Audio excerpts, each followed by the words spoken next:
Okay, I'm going to start this morning by just officially welcoming everyone. Sawadee Krap, Sawadee Krap. Nice to see all of you guys here this morning.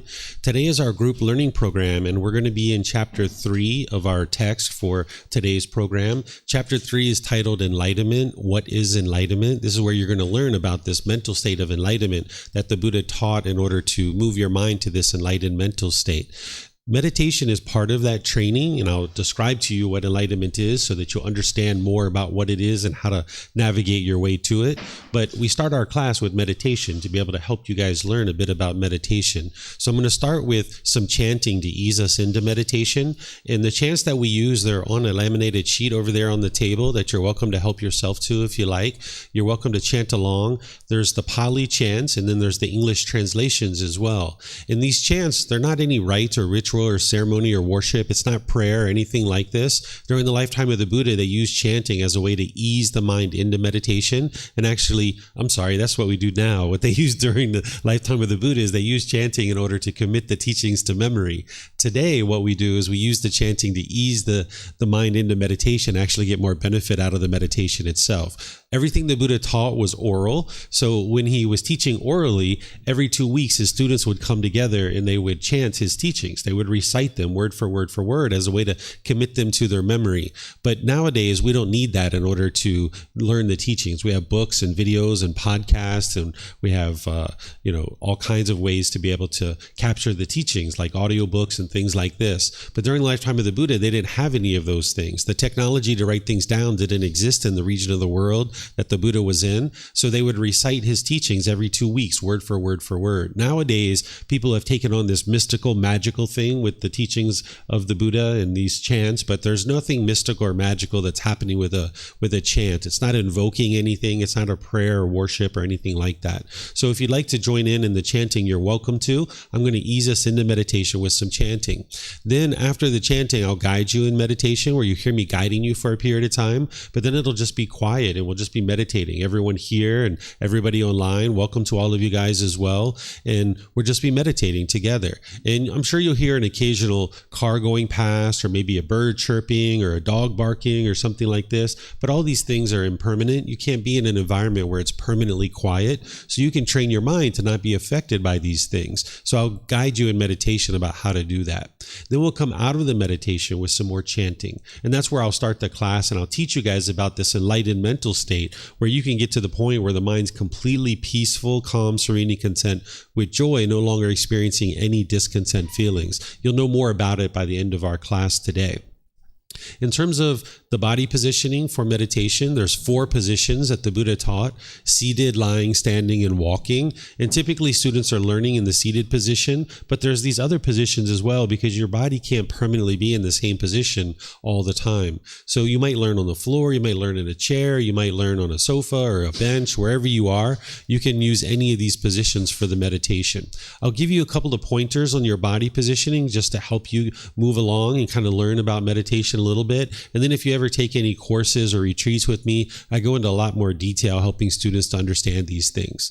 So if you're learning meditation on the floor, you might have a cushion under your rear. This helps you, and you would like your legs to just be lightly crossed. If they're too tight, this will impede the circulation and it'll cause pain in the lower body. So you'd like your legs to just be lightly crossed. Some people like to put their legs off the mat.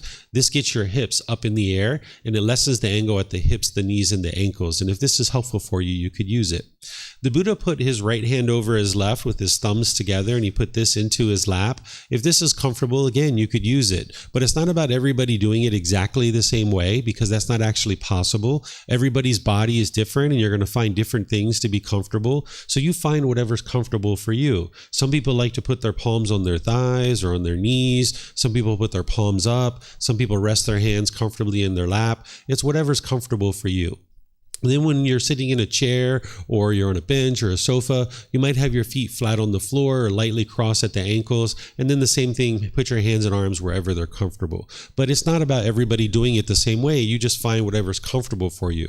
You're not interested in the body being painful, but you're not interested in being luxurious either. The upper body should be erect. This keeps the mind attentive and alert during the meditation, whereas if you were slouched, the mind would have a tendency to be dull or lethargic. But if you were real rigid, the mind could be overactive or uptight. So you'd like the upper body to be in the middle, where it's erect. This will keep the mind attentive and alert, and it also helps you to breathe, because with your sternum up and your shoulders back, you'll be able to breathe more easily in through the nose and out through the nose.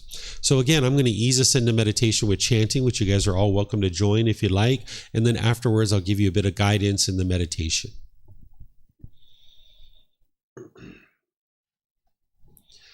Arahang Samma Sambuddho Mahakawa Wat Tung Mahakavanhang Apivateyami Savakato Mahakavataramo Dhammang Namasami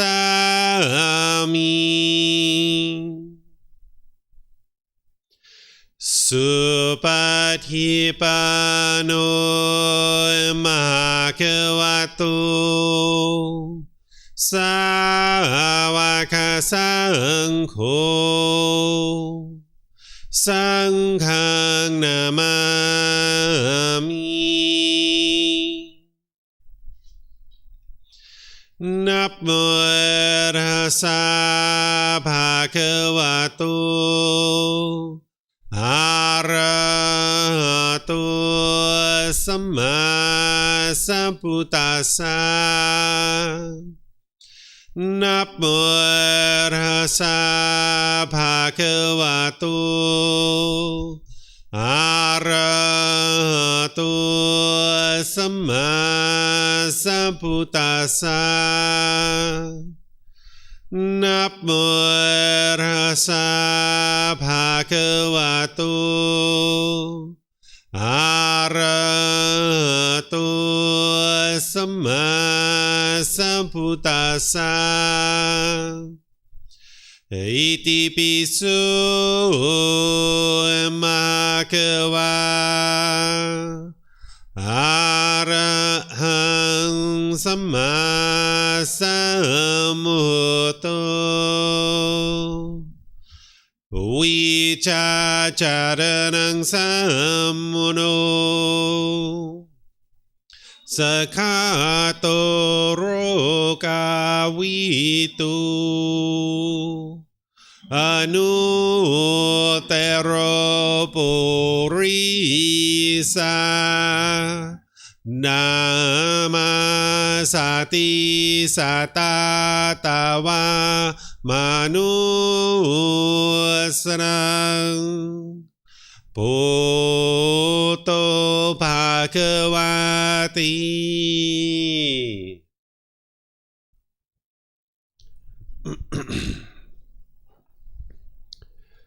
Okay, with the lower body and hands and arms comfortable,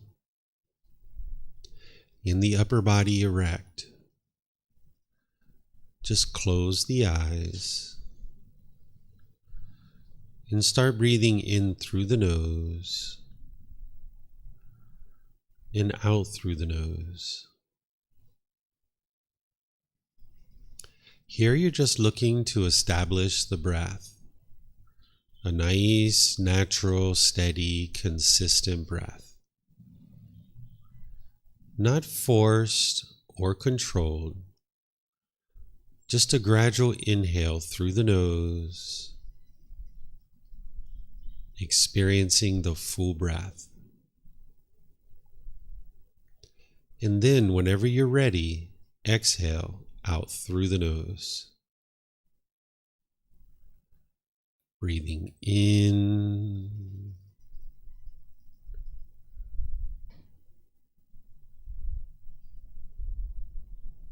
and out.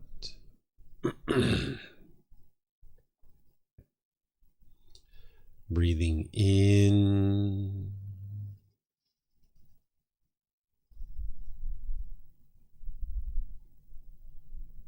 and out.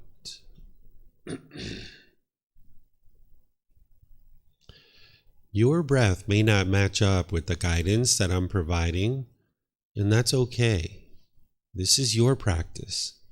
I'm just here for guidance. You can use this voice as a reminder that whenever you get to the next inhale, breathe in gradually through the nose, developing a nice, natural, steady, consistent breath. And then whenever you're ready, exhale out through the nose, experiencing the full breath. Breathing in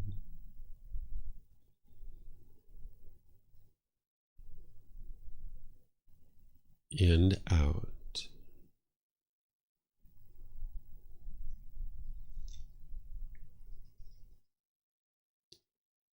Breathing in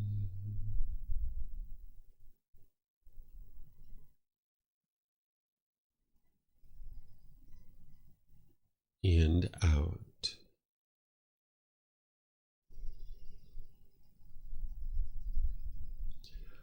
Once the breath is well established, start fixating the mind on the breath, either the sound of the breath coming into the nose or the sensation of air moving over the skin into the nose. The breath is the present moment. Fixate the mind on the breath, the present moment. Breathing in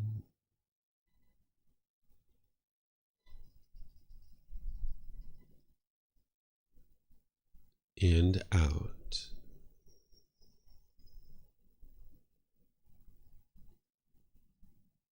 Breathing in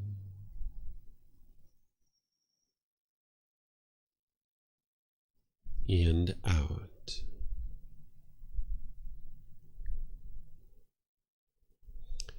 With the mind fixated on the breath, whenever you notice that it moves off the breath, cut that off, let it go, and come back to the breath, the present moment.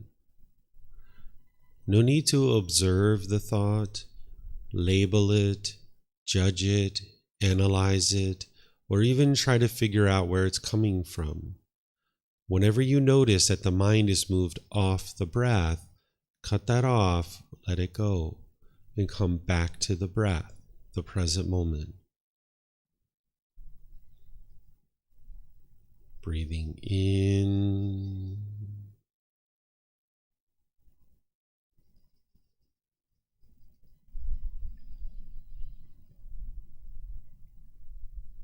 and out.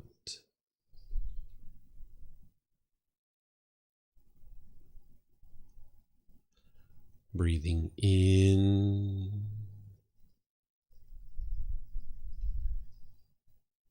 and out. I'm going to be quiet now and let you do this work of focusing on the breath, cutting off and letting go anytime the mind moves off the breath. You have nowhere to go. There's nothing to do. No one needs you right now. This is your time to focus on the breath. Breathing in and out.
ระหังสัมมาสัมพุทโธมหาเขวาพุทธังมหาเขวันหังอภิวาเทมิสวากขาโตมหาเขวตาธัมโมธัมมังนามัสสามิสุปฏิปันโนมหาเขวโตสาวกสังโฆสังฆังนามามิ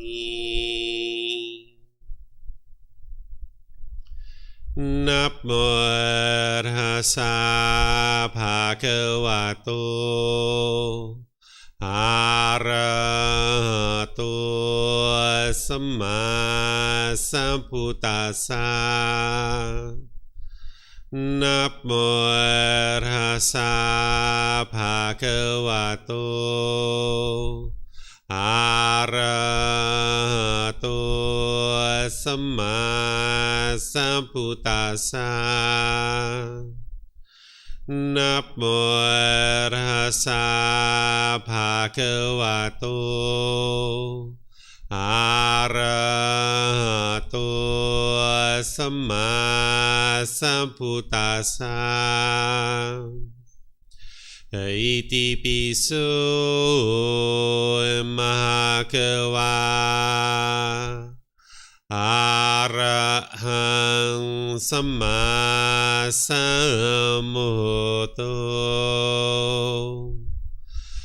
วิชาจารณังสัมมุโน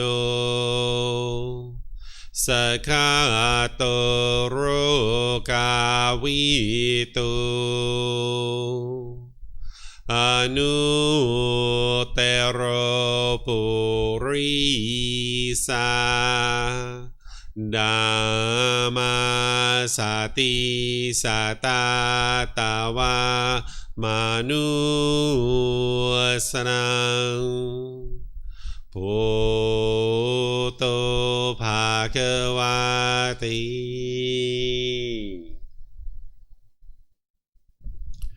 Okay, if you guys would like to slowly make your way out of meditation.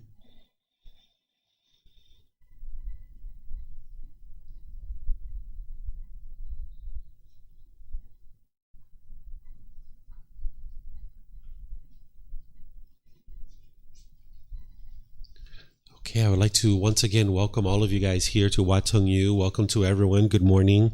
Welcome to those of you guys that are here at the temple. Welcome to everyone online. Welcome to those of you guys that joined us since we started meditating. I would like to help you feel a little bit more comfortable here at the temple. If this is your first time here, I'd like to let you know there's a bathroom in the very last door on the right in the back of the room. You're welcome to use it at any time. I think Steve's going to show you where it's at. he's headed in that direction. You're welcome to use the restroom at any time. Feel free to use it.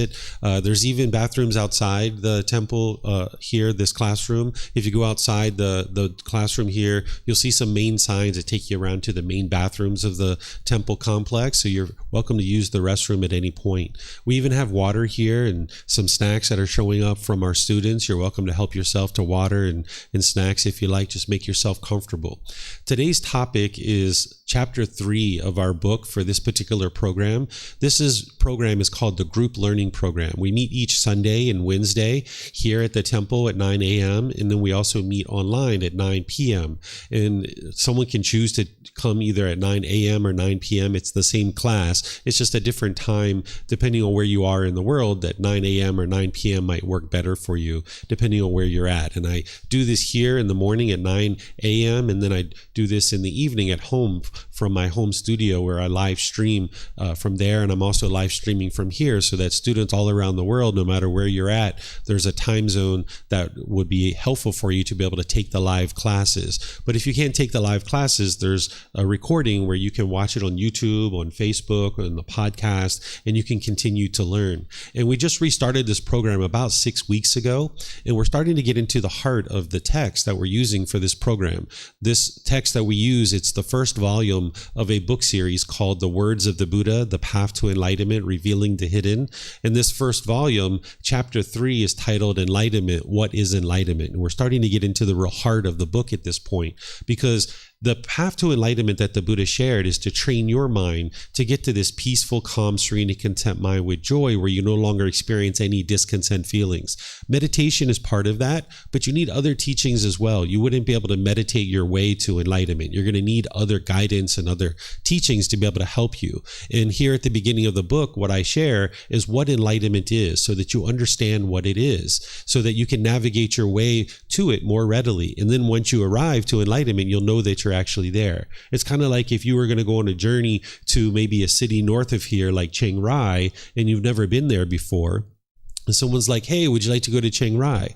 Well, the first thing you're probably going to say is like, well, where's Chiang Rai? What's there? What kind of things can I do when I get there? And, what's the way to get there? How do I get there? Because you need to make a decision. Is this a place that you even would like to go? Would you like to go to Chiang Rai? So at the beginning of the book and the beginning of the program here, I spend some time helping students to understand what enlightenment is and how to actually attain it. So I'm going to walk you through some teachings to help you understand that. And you're going to learn about the 4 stages of enlightenment and several other things in relationship to developing the mind to move to this enlightened mental state. As we go in our class, you're welcome to ask any and all questions. Whether you're here at the temple or you're online, you can ask any questions that you like. If you're here at the temple, I would just ask that you use the microphones here that are in the white bowl. We have plenty of microphones. This way the people online will be able to hear you. If you press the gray button on front of the microphone, the light will come on, and then you hold it up to your chin, and then you can talk. And you can actually take the microphone back to your seat and keep it with you, because there might be somebody around you that would like to ask a question, and you can share the microphone. We have plenty that can spread out throughout the temple. And then for those of you guys online, if you're in Facebook, YouTube, or Zoom, you can put your question in the comments section. I'll be able to see that here. Or in Zoom, you can electronically raise your hand and ask any and all questions that you like. So first, to understand about enlightenment and what is enlightenment, it's helpful to understand that it's a real challenge for the unenlightened mind to understand what enlightenment is. Because in the unenlightened state, you can't fathom 100% of what enlightenment is. It's kind of like, could you explain what chocolate ice cream tastes like if you've never actually tasted chocolate ice cream? So even though I'm going to share with you what enlightenment is and try to help you to understand it as best as possible, just understand that by the end of our conversation, you're not going to know everything there is about enlightenment. You're not going to know exactly what it is and exactly what you will be experiencing until you're actually experiencing it. But surely, by the end of this conversation and our discussion together, you will know more about enlightenment than you do right now. It's just important to understand that you're not going to know everything there is about enlightenment by the end of our conversation. As you start training your mind and you're getting closer and closer to enlightenment, you'll know more and more about what it is because you'll start to experience it. It's kind of like when you taste chocolate ice cream,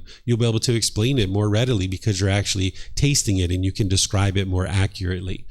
So this is the ultimate goal of the teachings of the Buddha, developing a life practice and training your mind. The teachings of the Buddha aren't based in belief or superstition or auspicious things. You don't believe a bunch of things and then hope something good happens when you die. That's not what the teachings of the Buddha are. They're not belief. Instead, what it is you're learning teachings now in this life. You're examining them and investigating them. You're reflecting on those teachings to independently verify whether they're true or they're false. And then you're practicing his teachings, integrating them into your life and training your mind. So because you're learning now, reflecting now, and practicing now, you see the results now in this life, that your mind in your life becomes more peaceful and more joyful. So I'm going to walk you through helping you understand this, and feel free to ask any and all questions that you like as we go forward. So what enlightenment is it's a mental state that you attain in this life or at death. It's possible to attain it at death as well. But the ideal goal would be to train your mind in this life so that you can actually experience this enlightened mental state where the mind's peaceful, calm, serene, and content with joy. You no longer experience any discontent feelings. So you can eliminate sadness, anger, frustration, irritation, annoyance, guilt, shame, fear, stress, anxiety, loneliness, boredom, shyness, resentment, jealousy, stress, anxiety. All these feelings and others are eliminated. There's not even the slightest displeasure in the mind by the time you get to enlightenment. Your mind's just always peaceful. You're not even in a bad mood anymore. The mind is unshakable, that the mind is steady and stable. Nothing can shake up the enlightened mind. But in the unenlightened mind, you'll experience your mind getting shaken up with these discontent feelings. And then when your mind's sad or angry or frustrated or irritated or these other discontent feelings, you'll tend to make unwise decisions about your moral conduct. You'll become unskillful. You might become bitter and harsh and hostile through your intentions, your speech, and your actions. And this damages your relationships. So as long as your mind is being shaken up and you're experiencing this anger and frustration and all these other discontent feelings, you'll continue to make unwise decisions in the world that produces unwholesome results. There's the ability to understand what is causing these feelings in your mind. In fact, that's what I'm going to be just talking about next week, which is the Four Noble Truths. That's chapter 4. Because what we think in the unenlightened state is that these discontent feelings of anger, sadness, frustration, and others is being caused by other people. You might think that someone else is causing you to be angry, or that this situation is causing you to be frustrated or annoyed. But it's actually not. What's causing these feelings is actually inside your mind. We're going to be talking about it a little bit today. The Buddha discovered what's called the 10 fetters, these 10 individual pollutions that are in the mind. So in order to get to enlightenment, what you're doing is you're purifying your mind of these 10 fetters, these 10 pollutions. The Buddha essentially gave you the tools and the techniques that he used in order to purify his mind and experience this peace and calm, this serenity and contentedness with joy. He shared the teachings of what it took for him to get to that enlightened mental state. And then by you learning, reflecting, and practicing them, you can experience the same thing as you eliminate these pollutions out of the mind. And ultimately, you'll get to a point where the mind's unshakable, that it's not possible for your mind to be shaken up by anything whatsoever. And this is a mental state that you attain where you have concentration, steadiness, and this unshakable aspect of the mind. As part of getting to enlightenment, you will escape what's called the cycle of rebirth. Even the cycle of rebirth is something that you don't believe in the teachings of the Buddha. Right now, you might not know how to independently verify the cycle of rebirth, but there's the ability for you to learn that wisdom of how you can independently verify that it's 100% true that you are experiencing continuous rebirth over and over and over again. This is something that students learn as they go deeper into the teachings of the Buddha. It's not something that I suggest people do right at the beginning, because what happened in the past is in the past. It doesn't matter anymore. What may or may not happen in the future, it's in the future. You don't need to approach the cycle of rebirth right at the beginning of your journey to enlightenment. Instead, what I suggest students do is set it aside and focus on the core central teachings. So that's why in this first book, I focus on the core teachings. And then around, I think it's chapter 20, I start sharing a little bit of the cycle of rebirth. And then in this book series, volume 11 is all about the cycle of rebirth. And it's volume 11 for a reason, because by the time you get there, it's usually about 1.5 years, 2 years into your development on the path to enlightenment. But just understand that there is this cycle of rebirth, and by training your mind to get to enlightenment, not only will you eliminate discontent feelings, but you eliminate this continuously coming back and experience the certain displeasures of the world over and over and over again. You can escape all of that. The mind needs to become free of what's called craving, anger, and ignorance. This is referred to as the 3 poisons, or the 3 unwholesome roots, or the 3 fires. These are the high-level description of what's going on in the unenlightened mind. The detailed description is called the 10 fetters. That's what I'm going to introduce you to today. But at a higher level, there's something called the 3 poisons, or the 3 unwholesome roots, or the 3 fires. I'm going to introduce students to this and share it with them in chapter 8 when we get to chapter 8. So that'll be about 5 weeks from now, where we'll be talking about the 3 poisons or the 3 unwholesome roots. Because next week, we're going to start with the 4 noble truths. This is kind of like the very first teaching of the Buddha that gives you a window into the unenlightened mind. In 4 simple statements, the Buddha explains the problem in the unenlightened mind. He explains the cause of that problem, the elimination of it, and the path forward. And when you learn it, you don't believe it. You learn it and you reflect on it to independently verify it, and then you start practicing it. You can see the truth for yourself that your own mind is causing these discontent feelings. If you went around the world continuing to blame other people for the feelings that you're experiencing, then you're not ever going to be able to solve them. It's not about who's to blame or who's at fault. That's not what the teachings of the Buddha are about. He's helping you to be able to see true reality of what's truly causing these discontent feelings, because you wouldn't be able to eliminate them if you didn't understand what's causing them.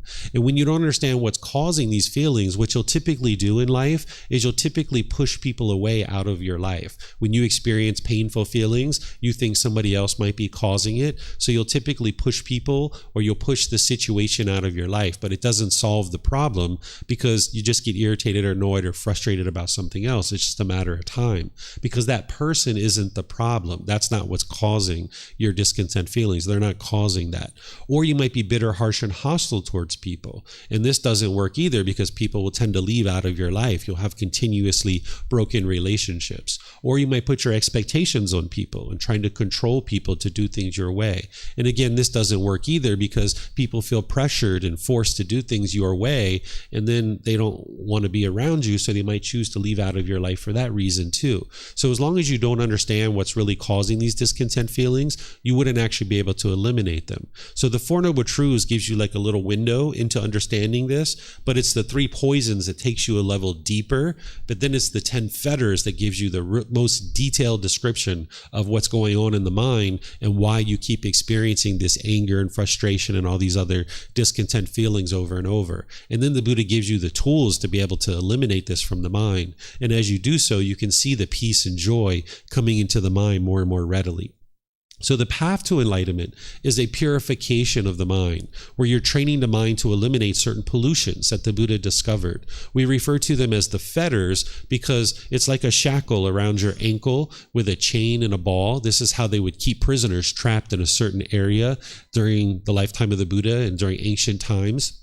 Nowadays, we put people into jail cells or things like this and confine them that way. But during the lifetime of the Buddha, they would put a shackle and a chain and a ball around your ankle. And this is how prisoners would stay trapped in a certain area. This was called a fetter. So they would attach a fetter to your leg. So the Buddha describes these 10 pollutions in the mind as fetters because they're keeping the mind trapped in this unenlightened state where you keep experiencing anger and sadness and frustration over and over and over again. So the path that he shared, the teachings that he shared, is a way to purify your mind of these pollutions so that then you can experience the peace and the joy and the liberation and the freedom of no longer experiencing the sadness and anger and frustration and all these other discontent feelings that shake up your mind and feel very uncomfortable at different times in your life.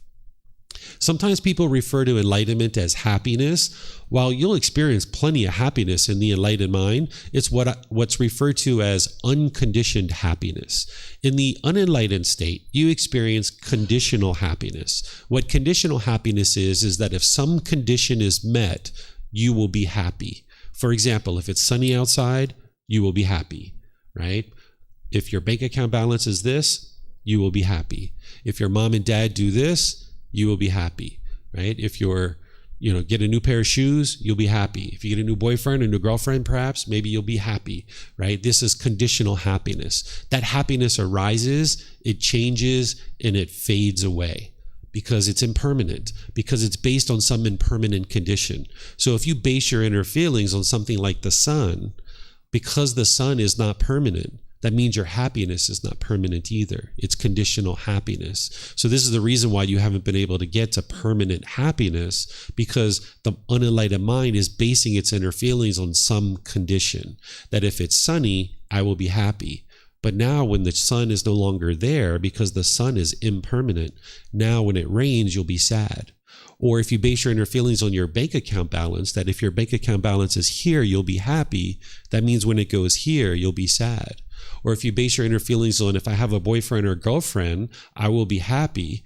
But then when I don't have one, I will be sad and I will be angry or frustrated. This is conditional happiness. So sometimes people refer to enlightenment as this ultimate bliss or this ultimate happiness. Well, the enlightened mind does experience what's called unconditional happiness. In the unenlightened mind, this condition has to be met, this condition has to be met, this condition has to be met, this condition has to be met, this condition has to be met, and then I'll be happy. And the amount of time that you can be happy becomes less and less and less and less and less as your wants and your expectations grow. But by the time you train your mind to no longer have what we refer to as craving, desire, attachment, longing, yearning, expectations, wanting things to be a certain way, you can get to unconditional happiness where you're just always happy. So there's people in the world that think that their mind is enlightened, and they describe enlightenment as either this ultimate happiness or this ultimate bliss, or they even describe enlightenment. They'll say enlightened beings still get sad and still get angry and still get frustrated. I can assure you that that's not the case, that an enlightened being won't get frustrated about anything. They won't get irritated. They don't even have the slightest ickiness in their mind. Their mind's focused and concentrated and clear. You'll see here in a moment when I share with you some of the qualities of the enlightened mind.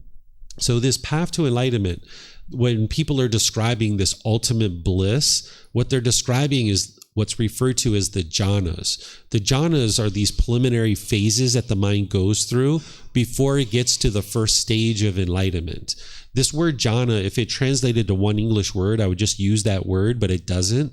The way that you can understand the word jhana is it means mental absorption or meditative absorption. By the time your mind's moving through these preliminary phases before you get to the first stage of enlightenment, you will have absorbed a certain amount of meditation. You will have absorbed a certain amount of mental discipline in training your mind in what's referred to as the Eightfold Path. As you train your mind in this Eightfold Path, the core central teaching of the Buddha, you absorb a certain amount of teachings, and you've purified the mind to a certain degree that you'll start noticing certain qualities of mind as you move through these various phases. You'll notice that you no longer have a conscious mind and a subconscious mind, that is just one mind, it's just one conscious mind. Where in the unenlightened state, for example, you have a conscious mind and a subconscious mind. But by the time you get to the second jhana, you've experienced what's called unification of the mind or oneness of the mind, where you have full awareness of the entire mind.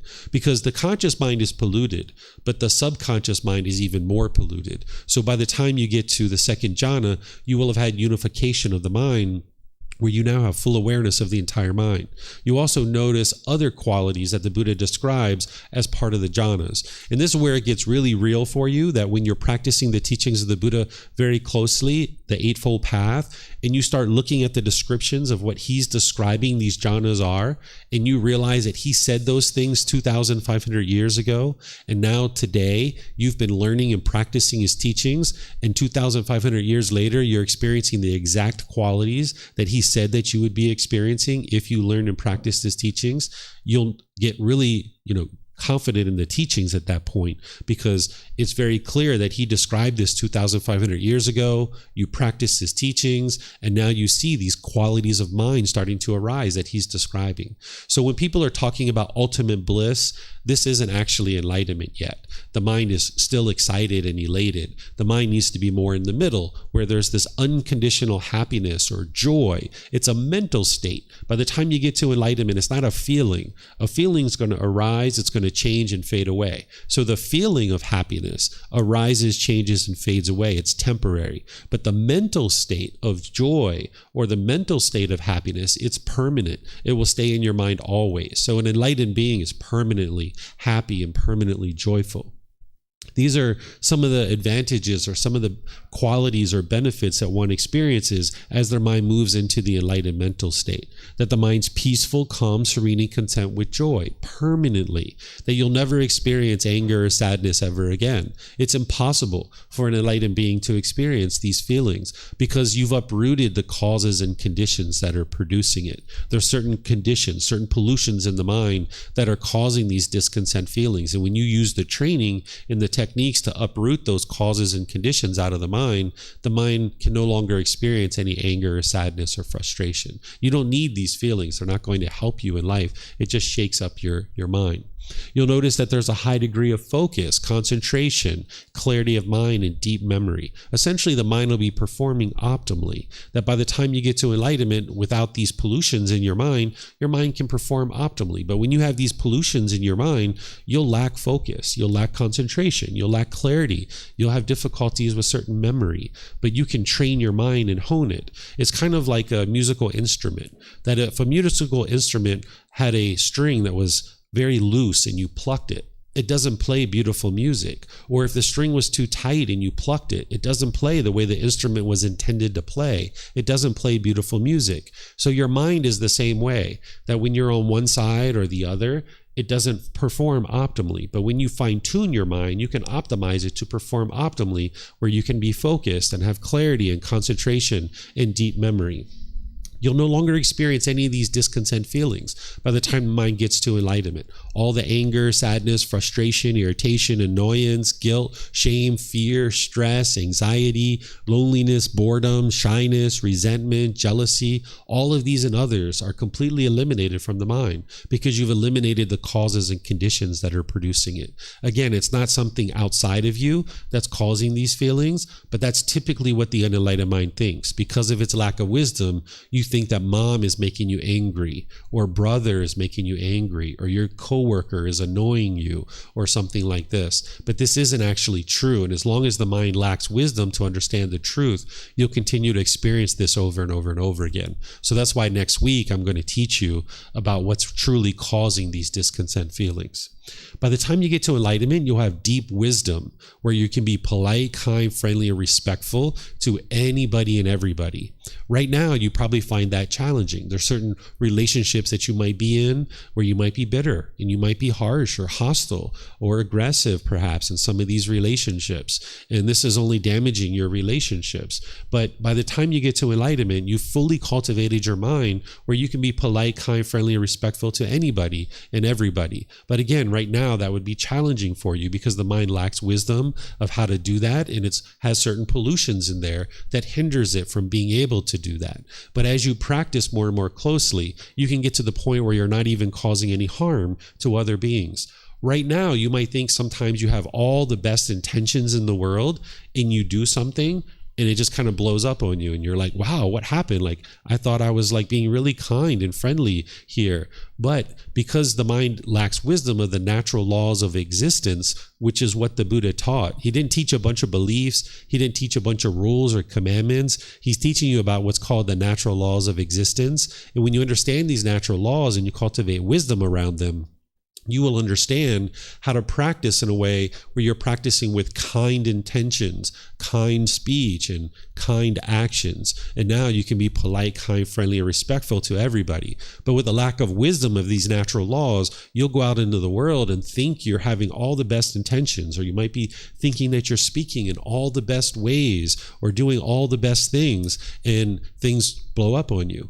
And remember that in the unenlightened mind, there's an ego in there trying to convince you that what you're doing is so great and so wonderful. And when you go out into the world and you do a particular thing, and then these unwholesome results are coming back to you, this is because of decisions that you're making. In the unenlightened state, we will blame other people for the unwholesome results that we experience in our life. But if you blame other people for what you're experiencing, it never gives you the opportunity to cultivate wisdom, make different decisions, and experience improved results. So by you understanding the Four Noble Truths next week and the natural law of karma, when we get into later chapters, you'll be able to understand what's truly causing these unwholesome results in your life. And then with that wisdom, you'll be able to make different decisions and experience different results. But as long as we blame other people for what we're experiencing, we'll never actually experience improved results because we're still making the same unwise decisions over and over and over again. So if you're noticing things are constantly repeating in your life over and over and over again, the same unwholesome results, this is because the same decisions are being made. But when you can cultivate new wisdom and make new decisions, you can experience improved results and experience wholesome results, or what we refer to as wholesome karma, or some people refer to it as karma. You'll notice that as you're moving closer and closer to enlightenment and the mind's actually enlightened, that your personal and professional relationships will really blossom. They'll be at ease because you're no longer being bitter and harsh and hostile in your relationships. As long as you're putting those kinds of things out, that's what's going to come back to you. And I understand that as we're growing up and we don't have wisdom and our mind is polluted, all of us have been angry and bitter and harsh at different times. The teachings of the Buddha, it's not about making you feel guilty or shameful for the things you've done.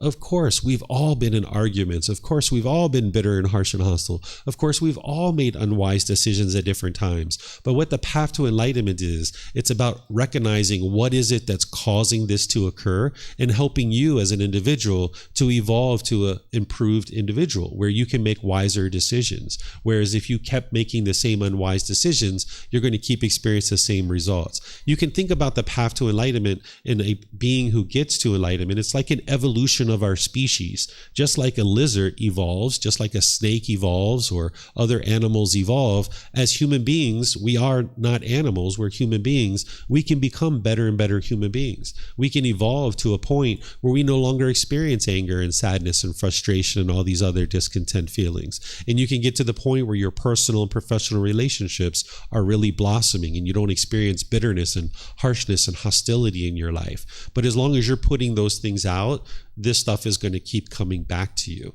So you can purify your mind of the pollutions that are hindering you from being able to experience these relationships being at ease, where you can be polite, kind, friendly, and respectful to others. And now as you choose to do that, training your own mind, you'll experience improved results in your life. So in order to get to enlightenment, there's these core central teachings that you would need to learn. There's the 3 universal truths, the 4 noble truths, the Eightfold Path, the 5 precepts, the Brahma Viharas, the 10 fetters, the 7 factors of enlightenment, and extensive meditation training.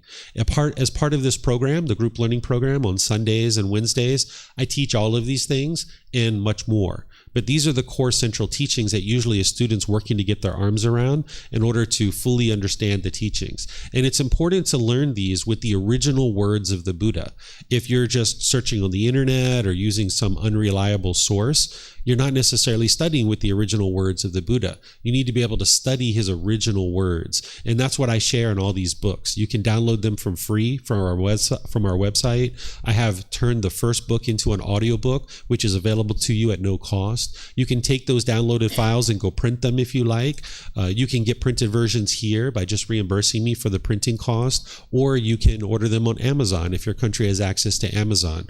This book series and all the videos and online classes and retreats and courses that I share, even personal guidance, is available to you to learn these core central teachings and then get to a point where you gradually integrate them into your life and you can see the results for yourself. And I teach students to never believe any of these things. You don't believe any teachings of the Buddha, because with belief, you don't know what's true or false. You're just believing it because you've convinced yourself to believe it or somebody else convinced you to believe it. And you don't know what's true or false. But in order to get to enlightenment, you need to acquire wisdom.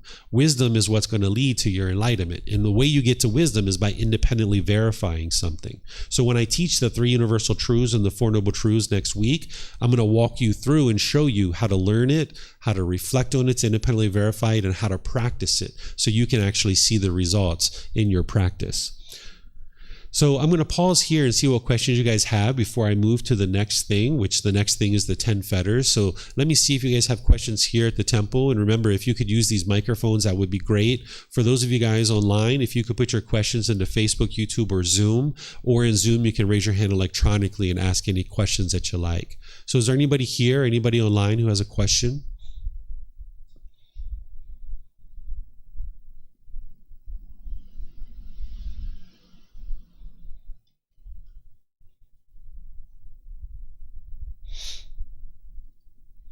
Okay, I'm not seeing any questions anywhere. Okay, so everybody must be understanding to a certain degree.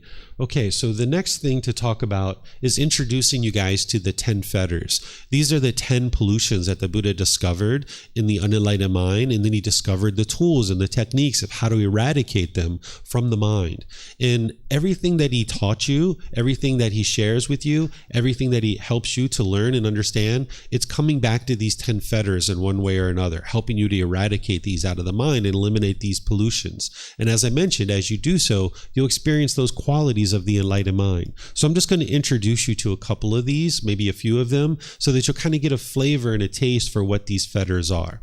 This first fetter is called personal existence view. And remember, a fetter is that shackle and chain and ball that's keeping you trapped in the unenlightened state. What personal existence view is where the mind has a misunderstanding, it has confusion, it has a lack of wisdom, it has misperception. It thinks that this body or this mind is you. It thinks that this is who you are as a person. So you cling to this body, you cling to this mind, you cling to this self-image, and you cling to this self-identity. So if you've ever spilled ice cream or spaghetti sauce on your clothing when you were in a social situation and you felt embarrassed, this is because of personal existence view. Your mind was wanting to be perceived in the world a certain way, and when you weren't being perceived that way in the world, your mind was embarrassed or shaken up. If you've ever looked in the mirror and you saw a gray hair, and you're like, oh my goodness, a gray hair, or a pimple, or a mole, or you got a little extra fat here or there, right? This is because of personal existence view. The mind's clinging to this body, this self-image, thinking that this is who you are as a person.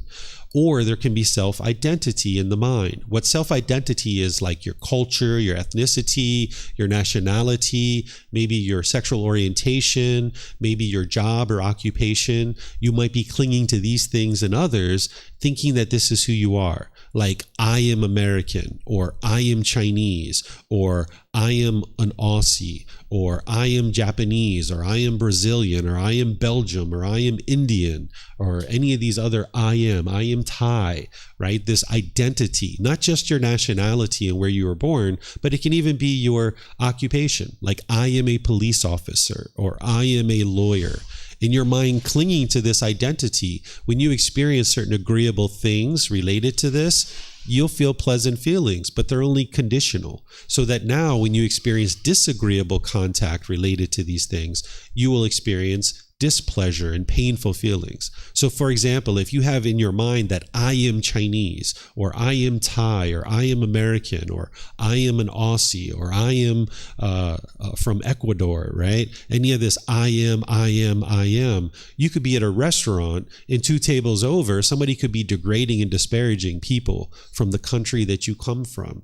And if you identify with I am Chinese or I am American, and now they're degrading Americans or Chinese people, or you see it on the news, people degrading people from the country that you come from, you'll get angry, you'll get frustrated because of your personal existence view. You're clinging to this identity, thinking that this is who you are. So your mind can get to a point where I understand that this body was born in a country that we refer to as America. I understand that.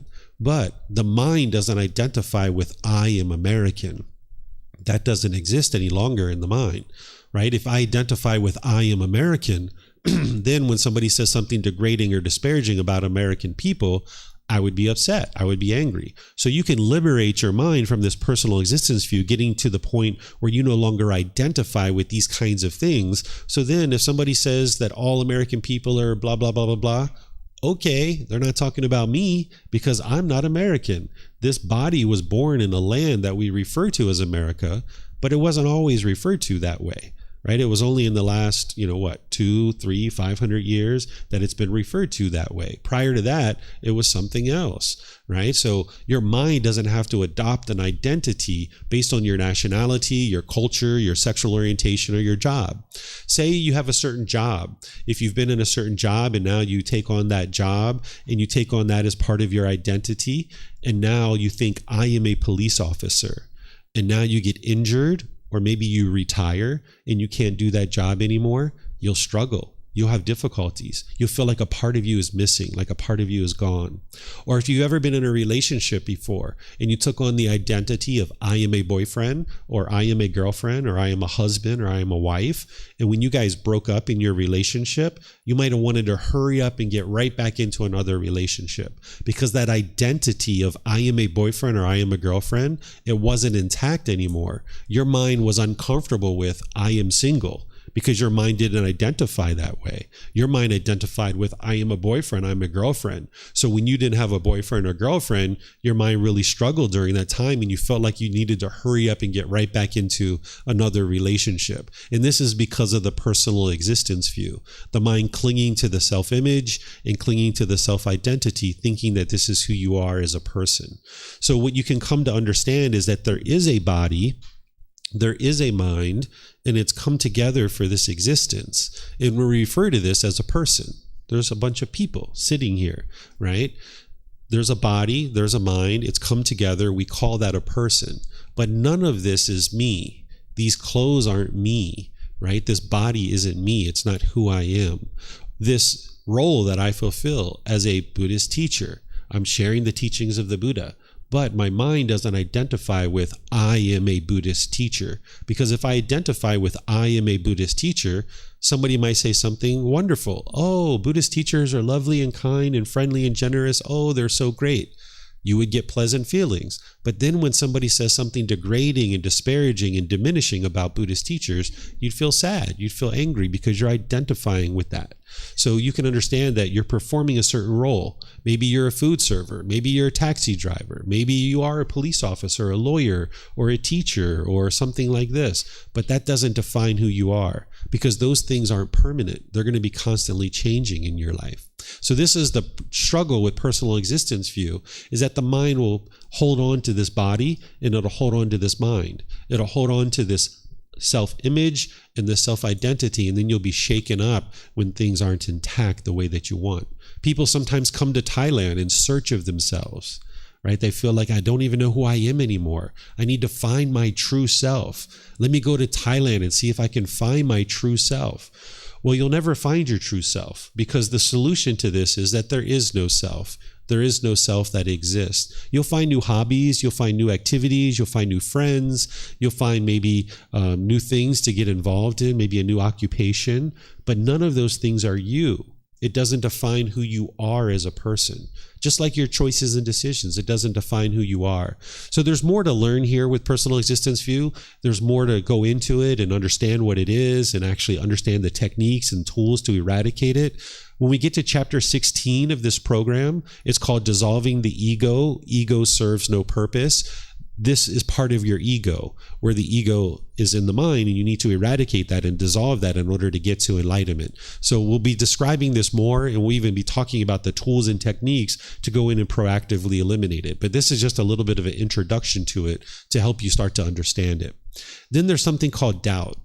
What doubt is where you have doubt about the Buddha, the teachings, the community that you're part of. You have doubt about your teacher, or doubt about your own ability to get to enlightenment. And this is common, that somebody's going to have doubt when they first come to the path to enlightenment. But you don't eliminate doubt through blind belief or faith or anything like this. The way that you eliminate doubt is through investigating the teachings, through examining the teachings. As you investigate and examine the teachings, and you are able to independently verify that they're true, you'll be able to get to the point where you've seen improvement to the condition of your mind, and you'll get to a point where you have no doubt about the teachings of the Buddha. But when you first come to the path, it's typical for people to have doubt. And what I encourage people to do is harness that doubt. Make it to the point where your mind becomes inquisitive, where you're like, you know what? I do doubt the teachings of the Buddha. Absolutely. Not now, I don't, but you might be saying to yourself, yes, I doubt the teachings of the Buddha, right? Absolutely, I doubt the teachings of the Buddha. So roll up the sleeves, sink your teeth in, investigate them, examine them. The more you investigate them and examine the true teachings of the Buddha, you'll eventually eliminate your doubt. Because if you investigate them, if you independently verify them through your reflection, and you practice them, you'll see that they work to improve the condition of your mind. And that's how you eliminate doubt, is through investigating the teachings, not through blind belief or faith. And it's normal for people to have doubt when they come to the path to enlightenment. And if you have doubt, that's wonderful. Harness it, right? Harness that doubt, and then work to actively eliminate it through investigating the teachings with an inquisitive mind.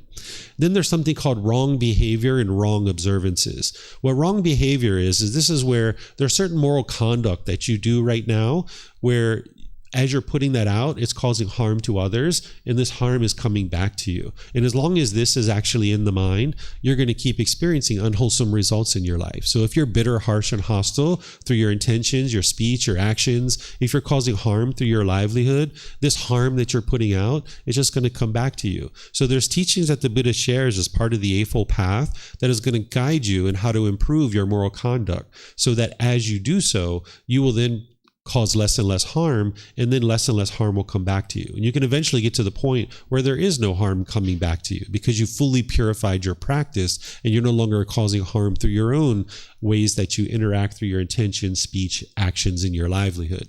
And then there's something called wrong observances. What wrong observances are rites, rituals, ceremonies, and worship.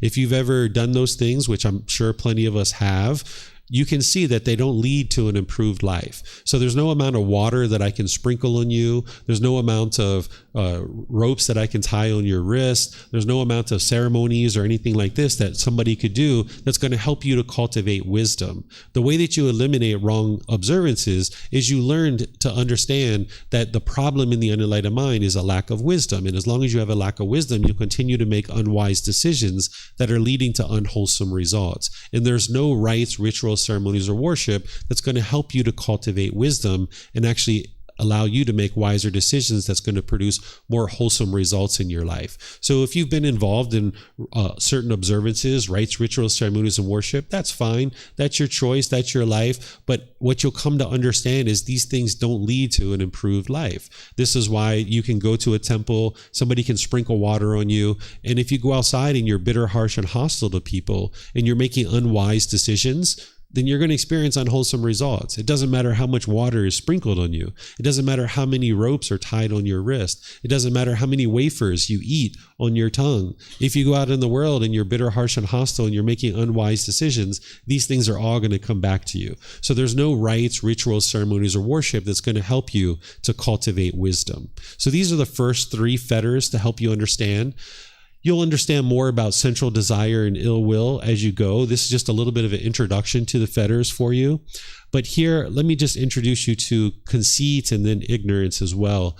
What conceit is this is where the mind has arrogance or pride or measuring or comparing. The mind is putting itself above others or putting yourself below others. And you might talk down to people that you feel are below you, and you might talk up to people that you think are above you. And you might feel uncalm and shaken up when you're feeling like you're below somebody.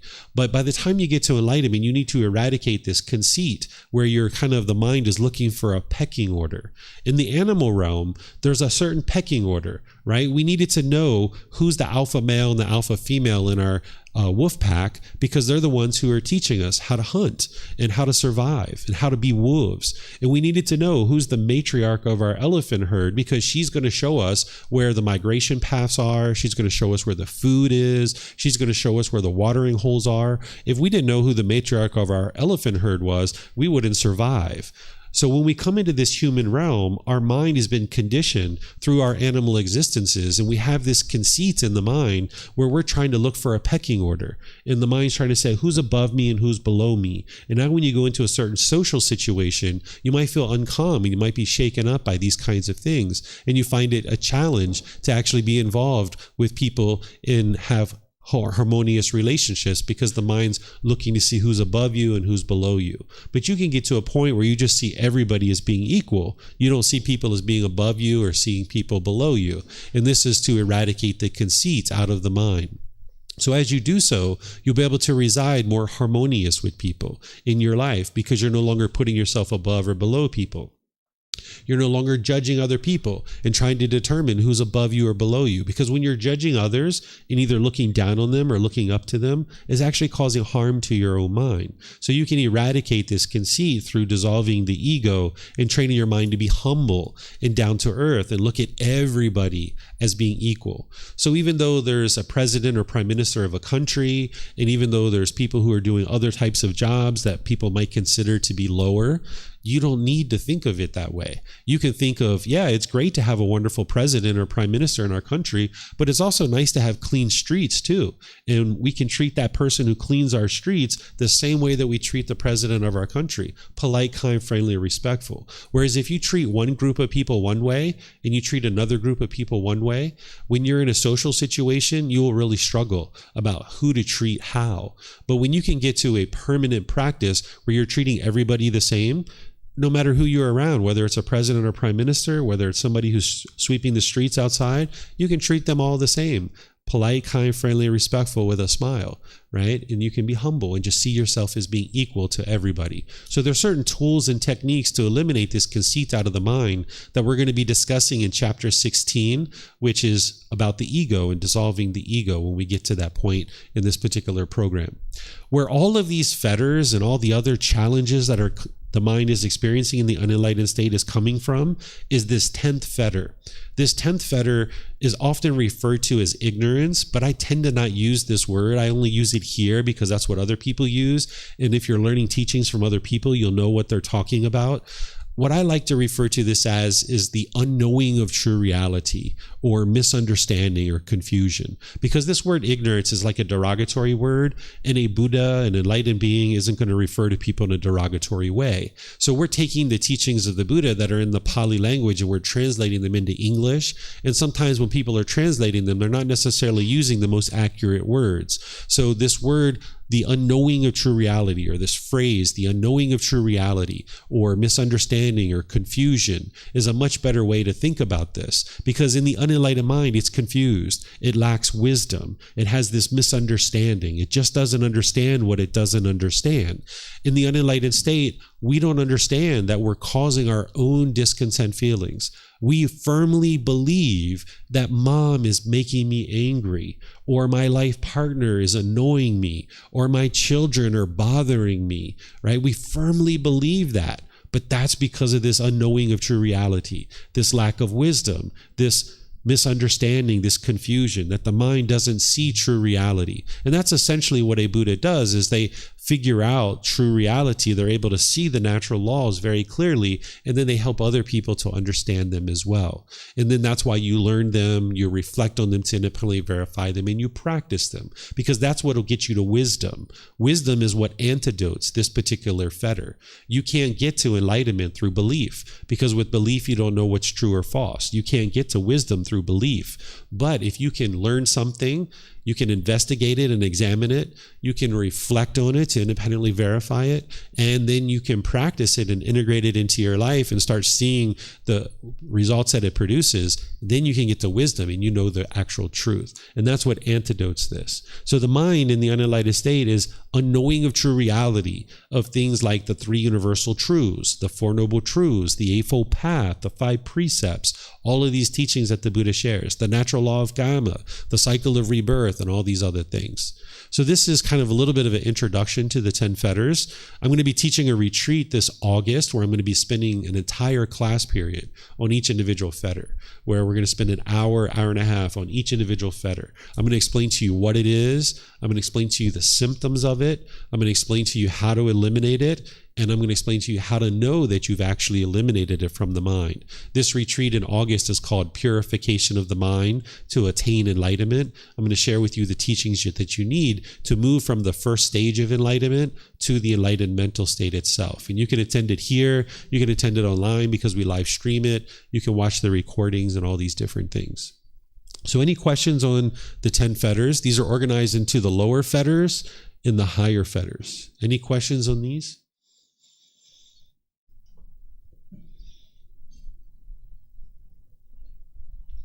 Okay, I'm not seeing any questions anywhere. So as you're eliminating these fetters, the mind is moving through what's called the 4 stages of enlightenment. We can easily refer to these as the first, second, third, and fourth stage of enlightenment, but they actually have names. There's stream enterer, once returner, non-returner, and arahant. These are the 4 stages of enlightenment. It's referred to as stream enter. This is the first stage of enlightenment, because just like a log enters the stream and is going to eventually get to the ocean, once you become a stream enterer, once you get to the first stage of enlightenment, you will get to enlightenment. It's only a matter of time. Either in this life or some future life, you are going to get to enlightenment. So that's why it's referred to as stream enterer, because just like the log enters the stream, it's going to get to the ocean. It's only a matter of time. The same thing is true about an individual who gets into the first stage of enlightenment. They're going to get to enlightenment.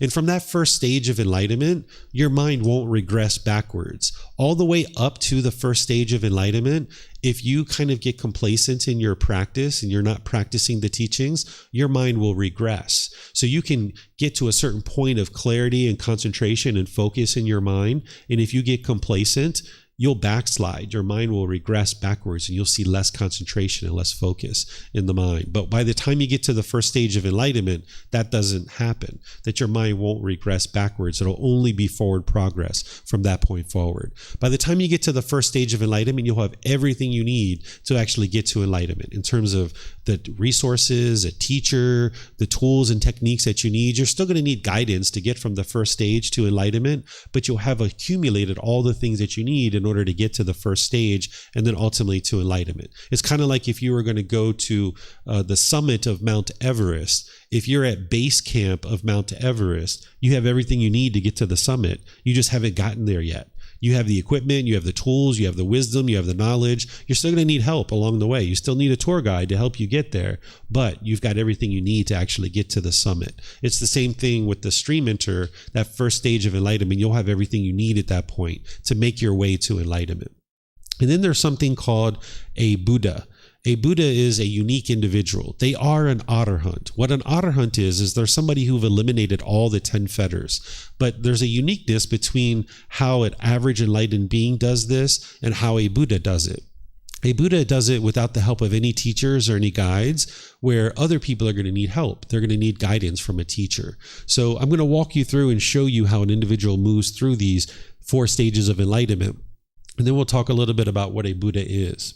So in order to get to the first stage of enlightenment, you would need to eliminate the first 3 fetters from the mind. And that's where you'll need to learn what it is, what the symptoms of it are, the tools and techniques to eliminate it, and then how to know that you've eliminated it. And this is what I teach in various courses and retreats. So once you've eliminated these first 3, personal existence view, doubt, wrong behavior, and observances, then you would move into eventually the second stage of enlightenment, where you've already eliminated these first 3, but then you thin out number 4 and 5. This is like their fetters are still there, but they've been thinned out a little bit. So you're going to notice less anger, for example, by the time that you get to the second stage of enlightenment. Then there's this third stage of enlightenment, which is called non-returner. And that second one is called once returner, because you come back into the human realm one more time before you actually get to enlightenment. This stage of non-returner, you've eliminated all the lower fetters, all 5. And from this stage of enlightenment, you're very rarely experiencing discontentedness. When you get to this first stage of enlightenment, there's been a significant reduction to your discontentedness. Your discontentedness is a mere fraction of what it once was. When you move into the second stage, again, there's more of a reduction of your discontentedness. But by the time you get to this third stage of enlightenment, your discontentedness is almost non-existent. Maybe once every 3 months, you're experiencing a little bit of irritation here or there, or a little bit of ickiness in the mind. Other people might not even know that you're discontent. You're just kind of quietly, kind of a little bit irritated or annoyed in your mind. And it'll last for a very short period of time. So it's very infrequent and it's very insignificant. And you've got to be really careful in this third stage of enlightenment, because the mind can become complacent, because you're only experiencing discontentedness maybe once every 3 months, once every 4 months, even once every 6 months. So it's very infrequent. It's not very significant. But by that point, you'll know exactly what's causing it, and you'll be able to eliminate it right away. But you also need to be careful, because the ego is still in place in the third stage of enlightenment, and your ego might try to ignore the fact that there is some discontentedness there. And you might try to think like, no, that's not discontentedness. I don't have craving, desire, attachment. No, that's not the case. So you need to stay diligent and dedicated in that third stage of enlightenment, because you're still experiencing some residual clinging that's holding on in the mind, that's producing these discontent experiences. But by the time you get to the fourth stage of enlightenment, which is referred to as an arahant, you've eliminated all the 10 fetters. The mind's been completely purified, and at this point, you don't experience any discontentedness whatsoever. That's what we refer to as an enlightened being. Or during the lifetime of the Buddha, it was an arahant, someone who's purified their mind. So a Buddha has eliminated all the 10 fetters. They are an arahant, right? But they've done it in a unique way, that they've done it without any help of any teachers or any guides. This is the first criteria of what makes a Buddha a Buddha. A Buddha isn't a stage of enlightenment. It's an individual who is very rare in the world. They would have gotten to enlightenment without the help of any teachers or any guides. That's the first criteria of what makes a Buddha a Buddha. The second aspect, or the second criteria, is that once they get to enlightenment, they're going to dedicate the rest of their life to sharing their independently discovered teachings with countless people. And countless people are going to get to enlightenment during that person's lifetime. And then the third criteria is that they preserve their teachings in such a way that countless more people are going to get to enlightenment after their death. So these are the three criteria of what make a Buddha a Buddha. They get to enlightenment by themselves without the help of any teachers or any guides. They dedicate the rest of their life to sharing their independently discovered teachings, and countless people get to enlightenment during that person's lifetime.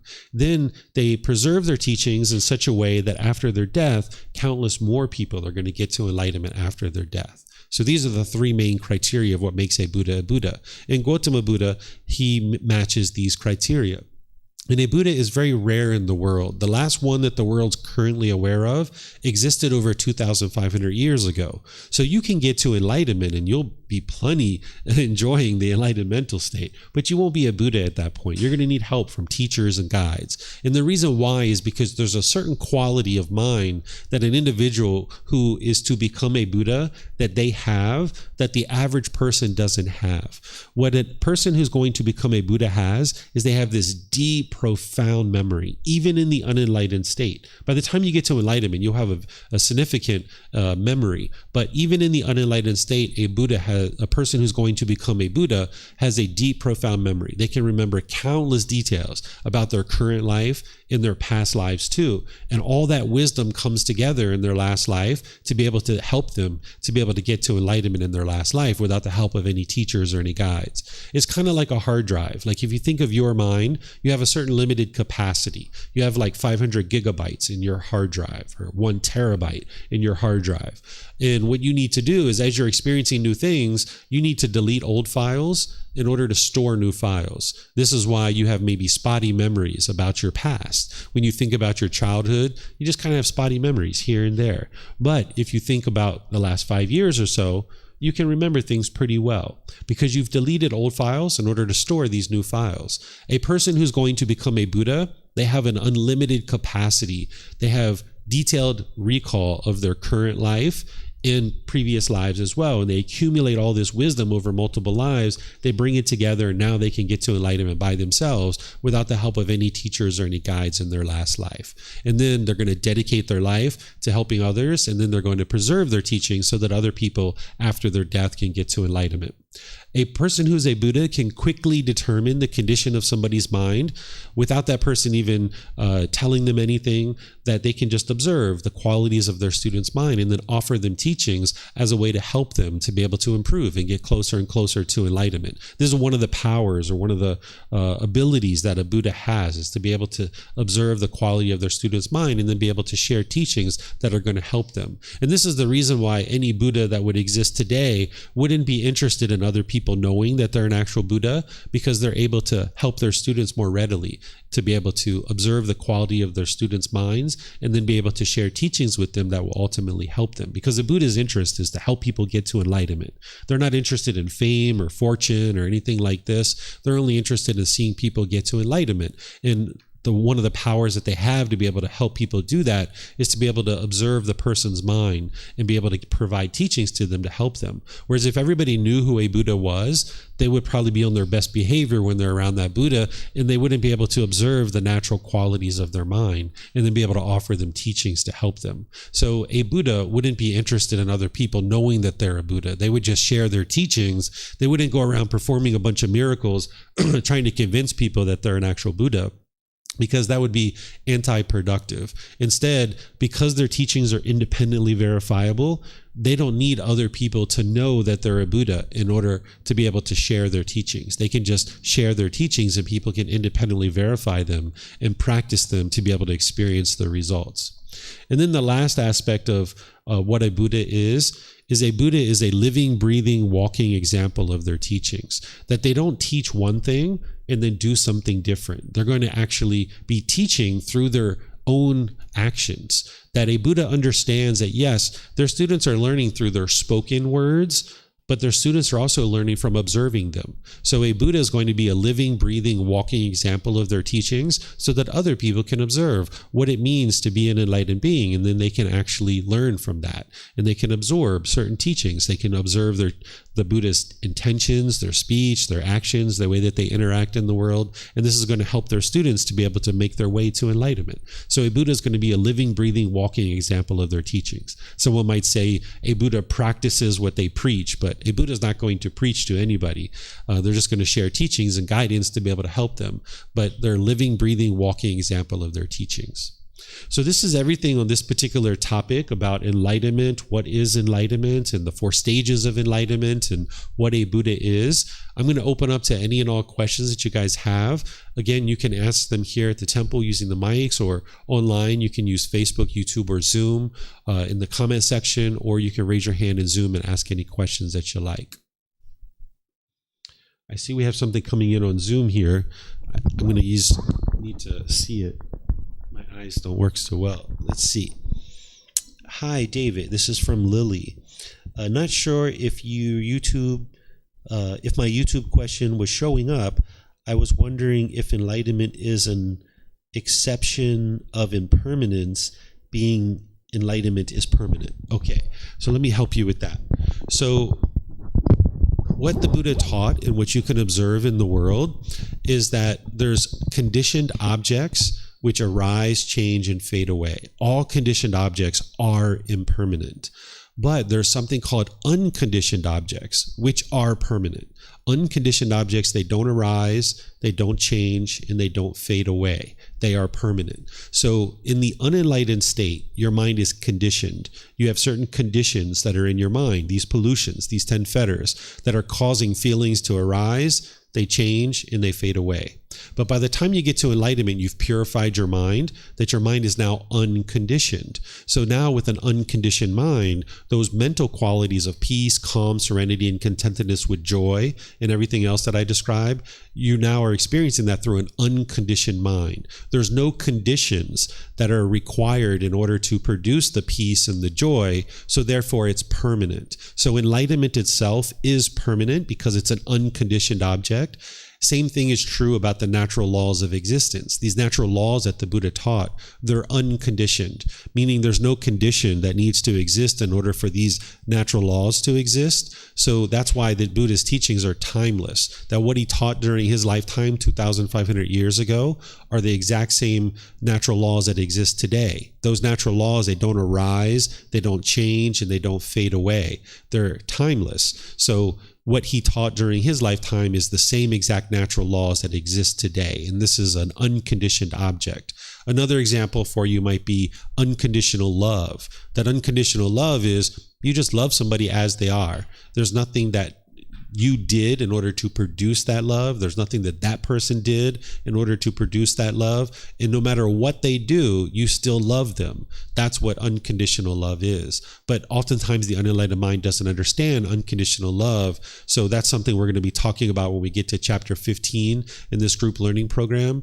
But there are unconditional objects that are permanent. So while I say that everything in the world is impermanent, what I mean by that is everything that you see, everything you hear, everything you smell, everything you taste, everything that comes in contact with the body, and anything that goes through the mind in terms of thoughts and ideas and things like this. All of these things are impermanent.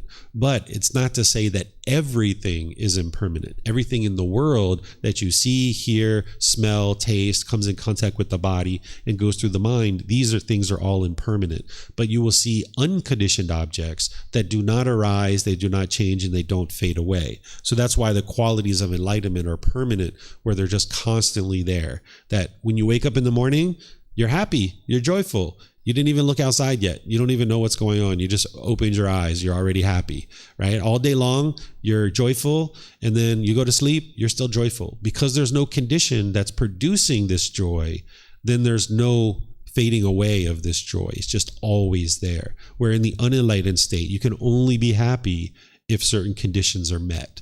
And by the time you purify your mind of those things, you can get to this permanent mental state of enlightenment. All right, great question. And you're right that your question is not showing up in YouTube. Must be some impermanence there in YouTube. YouTube is impermanent. All right, any other questions? Steve, you have a question? Yes, sir.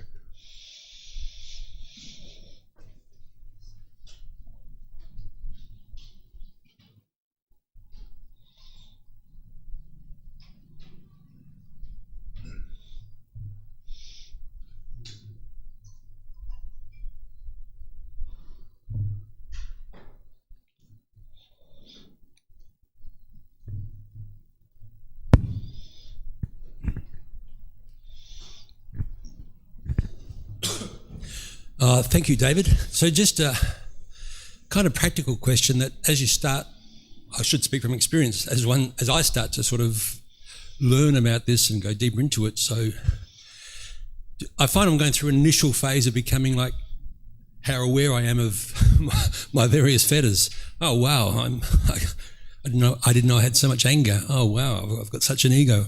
Oh, wow, I've got sort of, wrong desires here and there, blah, blah, blah. So you actually sort of, and that in turn can actually increase one's discontentedness. Do you know what I mean? Yes. So you become more aware, and then, there's sort of like a balancing act there to, how to let it go or how to avoid going into this thing of, I really am an asshole, blah, blah, blah.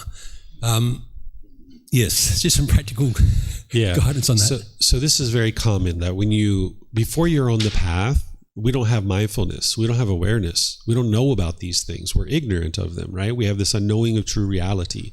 And as you get on the path and you start listening and you start understanding, you're like, whoa, I have been causing all my own anger. Wow, I am kind of egotistical or, arrogant and prideful. Whoa, I never saw those things before because the mind wasn't even aware of them. And now when you're meditating and you're training your mind with mindfulness and you start becoming aware of these things, it can kind of shake you up. It can take you for a loop because you're like in this lie. Our whole life, we've been in this lie, thinking that everybody else is causing us to be angry, and your glass house gets shattered at some point, and you can kind of grieve and be really shaken up by this and realizing like, wow, all these years you've lived thinking that other people are causing you to be angry when it's your own mind all along. You can look back over your life and feel really guilty and shameful for all the things that you've ever done and all the arguments you've ever been in and these kinds of things. But eventually what you get to is you realize you've got to forgive yourself for the things that you did in the past, because the Steve of the past lacked wisdom, that you didn't know what you didn't know. And of course you made unwise decisions. And those decisions don't define who you are as a person today. That's the personal existence view wanting you to believe that what you did in the past, those decisions you made, is who you are as a person. But the person and the decisions are two different things. So you've got to forgive yourself for the lack of wisdom that you had in the past, because you just lacked wisdom. And look at the positive side of this, that thank goodness at 66 years old, you've finally gotten the wisdom to realize that, oh my goodness, I've been leading my life in a way that this has been unwise. And now let me make better decisions. And this is the positive side of it, right? So in the past, lots of unwise decisions. Okay, of course, because there was a lack of wisdom. But now, thank goodness, I'm living in Thailand. I found a temple where I can come learn. I've got books and resources, caring people that love you and think of you in fond ways. And now you can learn and you can grow and you can heal and you can improve the condition of your mind. So you're going to get angry. You're going to get frustrated and sad between now and to enlightenment. You can't just snap your fingers and get to enlightenment. But as you see those things and you look back on your past and you see the unwise things you made, just learn from it. Look at it and say, okay, if the Steve today was in that same situation, what would I have done when my mom was yelling at me? Or what would I have done when my friend stole money from me, or what would I have done differently in that situation? And that's how you cultivate the wisdom today, that should that situation repeat, I'm going to do things differently, and I'm going to handle this situation differently. So looking back can be helpful if you use it to grow your wisdom. If you look back and you feel miserable and guilty and shameful, that's because of the personal existence view clinging to this experience. But you can look back and cultivate wisdom, and now you'll be wiser because of it. And should you experience a similar situation, you'll be able to now make wiser decisions that produces more wholesome outcomes for you. And that's the whole name of the game, is getting to wisdom. So that's how you can use these past experiences to help you independently verify the teachings of the Buddha and help you cultivate wisdom to make better decisions. Yeah, you're welcome. Okay.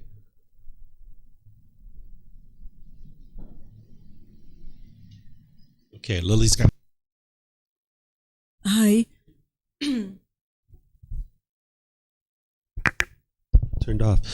Great. I was going to ask for another examples of unconditional things, and you have just answered. Oh, okay. Yep. She's just thanking me for the answer. So yeah, go ahead. I was thinking about,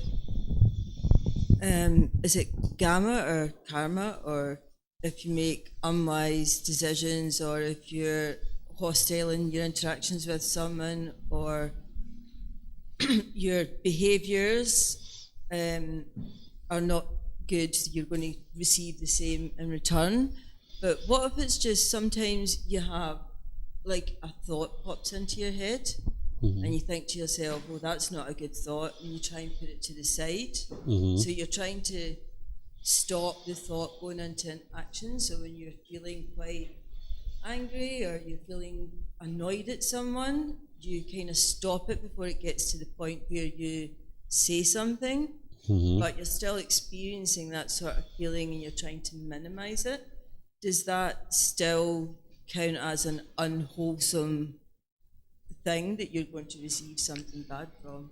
Yes. So that unwholesome thought that you're having, that is your unwholesome karma coming back to you, because in the past you haven't eliminated your craving, anger, and ignorance, or the unknowing of true reality. You haven't understood enough to eliminate this pollution. So when you're having that unwholesome thought and you feel discontent about it, and you're like, oh, I feel guilty about this, I feel shameful about the things I've done in the past, this is your unwholesome karma coming back to you, that you've done something unwise in the past.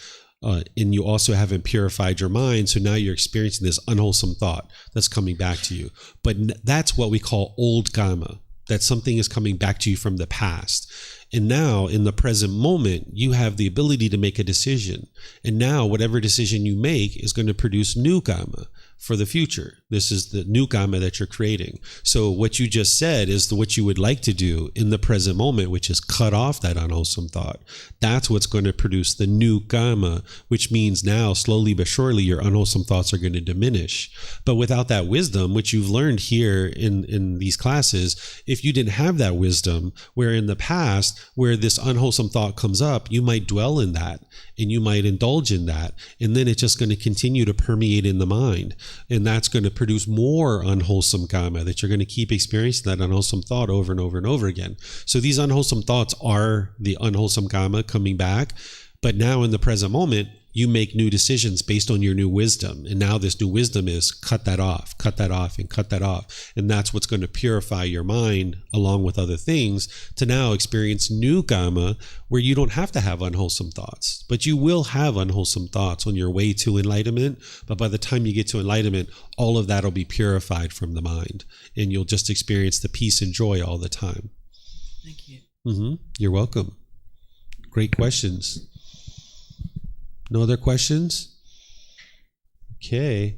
So, we have a question? Okay, sure. Yes, ma'am. I like what you said, that past is past and we can start a new life from today. But I think it's hard for people to change suddenly. So I want to know if what do you make the decision when you decide to change, start a new life from today? Because I always want to change, but I just concentrate every day, but I cannot make the decision. Okay. So you're asking me about my personal life, what made me change to, Yeah. okay. So, growing up, my life was always very difficult, very hectic, lots of problems in our home life. I grew up in a very hostile environment, lots of abuse and different things like this. And I always aspired for something better in life, but I didn't know how to do that. And then as I was aging, I kind of learned some things along the way here and there. But I was still struggling at different points in my life. But ultimately, my life got to be so difficult and so much of a struggle. I was just tired and done with all the arguments and discontent feelings and the sadness and anger and frustration and the broken relationships and having the same problems over and over and over again. And I was interested in a peaceful life, but I just didn't know how to do that. So I looked to the teachings of the Buddha to be able to allow me to be able to do that. So sometimes the more miserable you feel, the more motivated you are to journey on the path to enlightenment.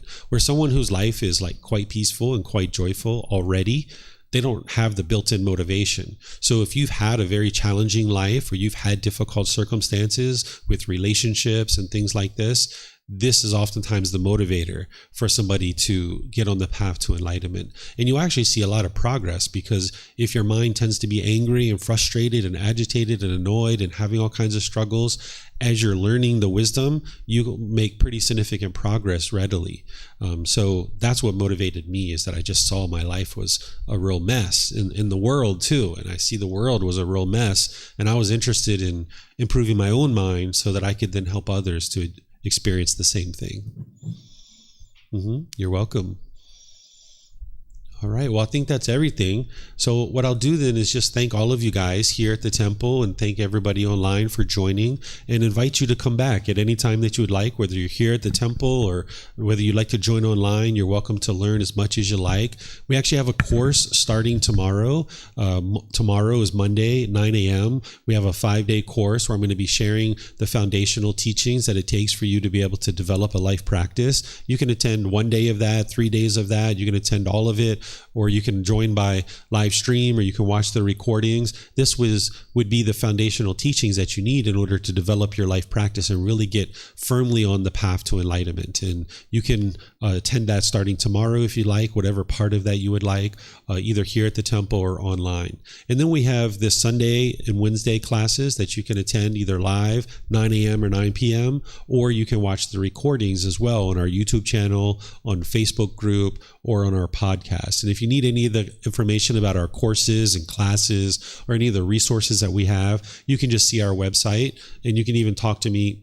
I'll be sure to plug you into all the resources that you need, because you can even get personal guidance as well. So one of the things that I share about the teachings of the Buddha is the teachings of the Buddha are to heal from what hurt you so that you never need to hurt ever again. And this is the beauty about the teachings of the Buddha, that the path to enlightenment is not easy, but it's not difficult either.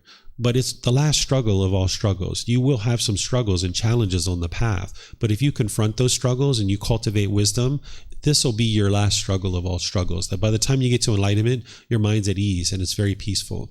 So if you're done with the anger, you're done with the sadness and all these other discontent feelings, there's help for you to be able to help you heal from what hurt you so that you never need to hurt ever again. So just let me know what help you would like, and I'm here to help you. So we'll perhaps see you guys in one of these future classes. Have a very lovely and wonderful rest of your day. Sawadee krap, sawadee krap, sawadee krap.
Thank you again for watching.